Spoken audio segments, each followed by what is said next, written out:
What is going on, Supers? Welcome back to another episode of Swoop Luke. We'll be previewing the qualifying final against Geelong. Let's get straight into it.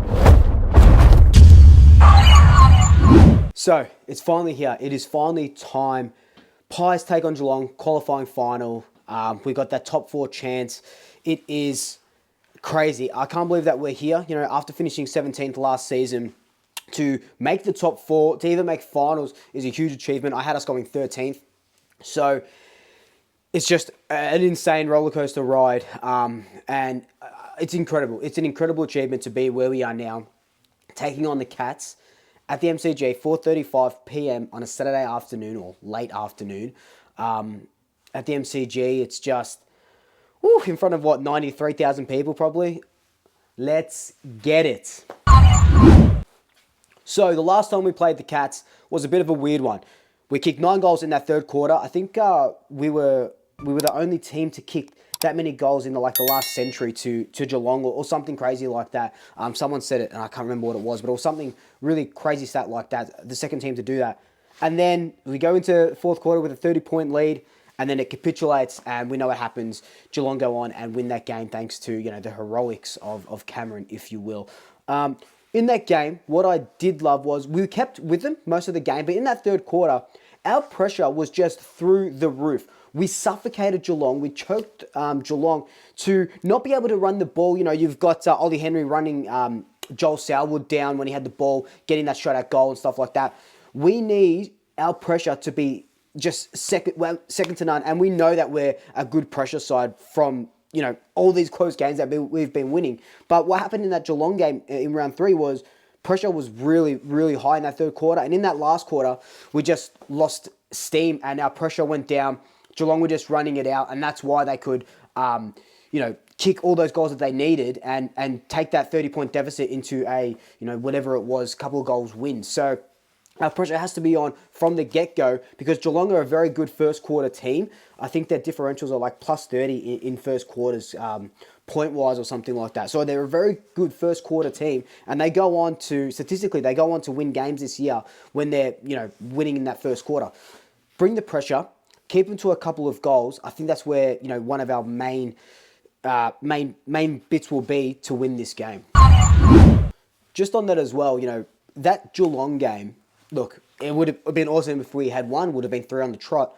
But I always say that, things happen for a reason. I'm a big proponent of that. And that Geelong game helped us so much.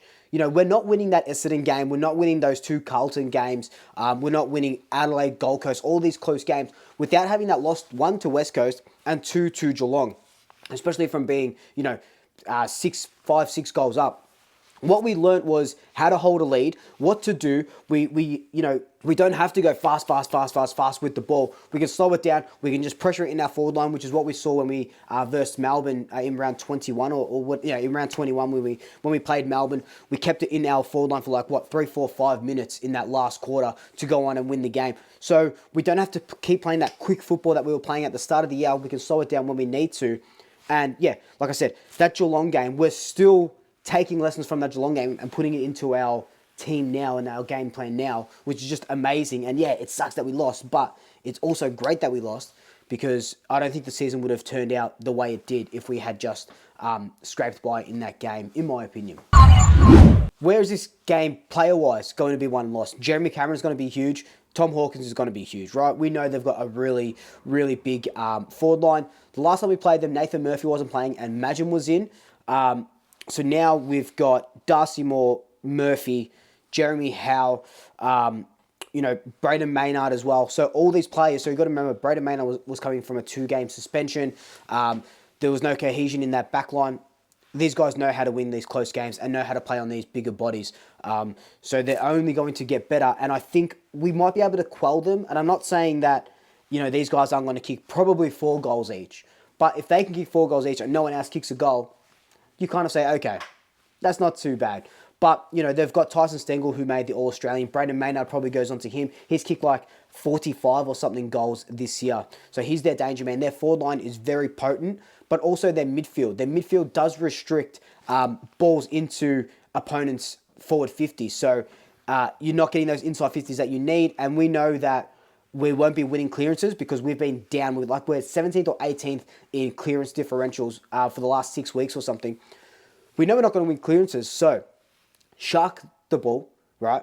I think they've dropped Radaglia as well, so it might swing our way with Cameron and Cox in that ruck, because obviously we know that we don't have Grundy anymore, so it might swing our way, but Taylor Adams does help with that clearance work and that in and under work, and Jordan Ngowi, but I don't think we'll be winning the clearances. We got smashed by Carlton a couple of weeks ago in clearances. Still went on to win that game, but it does start in the middle. What the Cats can do is get the ball. They've got enough good midfielders, kick it down long, and one of Cameron or Hawkins is going to mark the ball. So we can't let that happen. We have to be ready to get them in the middle. We have to be ready to get them in the middle. Everywhere else around the ground, I think we match up pretty well. Our forward line, very potent. I can't wait to see Tom Stewart probably go up against Jamie Elliott, you would think. That's going to be a good contest. We got Ginnivan, Brody Mychek. Ash Johnson wasn't playing last time as well. So we've got a couple of players, couple of X-Factor players that if the ball's there, we know we can score. It's just about getting reward for effort. It's just a classic Collingwood thing where we get all of these inside 50s and we just do nothing with the ball when it's inside 50 and it just comes and it shoots out. So we've got to be better at that because we know that Geelong will be able to counter-attack. They'll be able to punish us, especially going into that forward line and running it out off our halfback.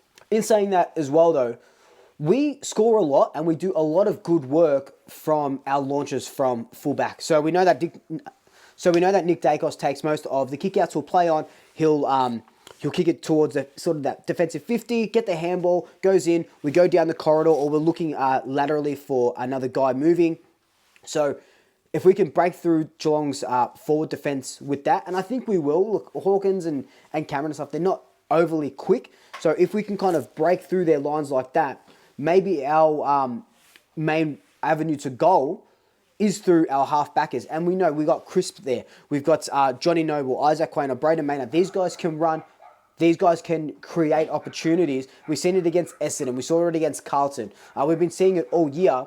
This is how we go on and win this game. In our backline, Jeremy Howe, Darcy Cameron when he's there, Darcy Moore, Nathan Murphy. They like to float. They like to be that third man up, uncontested marks, get there, give it off the handball, go, and it's those scores from halfback or launches from halfback that I was talking about previously. If we go man, or if they go man on man, if Geelong go man on man, that kind of takes out our aerial presence, and then Jeremy Howe, then Darcy Moore, then Darcy Cameron when he's there, have to play a fullback sort of one-on-one defender role. Jeremy Howe's not that good at it. Darcy Moore's better. Darcy Cameron's not a defender when he's down there. So that's going to be interesting. That is going to be really interesting. And I can see them trying to do that, trying to quell our defenses, trying to put, a tagger on Nick Dacos as well. It's just a game. It's really just a game of chess. And it's going to be a very, very interesting game. In regards to who I think are going to win and stuff like that, I do think the Pies are going to win. I've been saying it all week. Pies by 11. I just have this funny feeling in my stomach. But I am so nervous. I am epically nervous. I am excited. I didn't think we'd play finals, like I said, this quickly.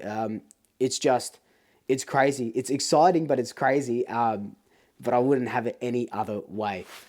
Anyway, guys, this has just been my quick preview. Let me know your thoughts down below. How do you think we're going to win? Who's going to stand out? Do you think we're going to win? Love to know all your thoughts down below. But until then, like, comment, subscribe, tell your family, tell your friends, tell your pets, and until next time, double shackers. I'll swoop you later.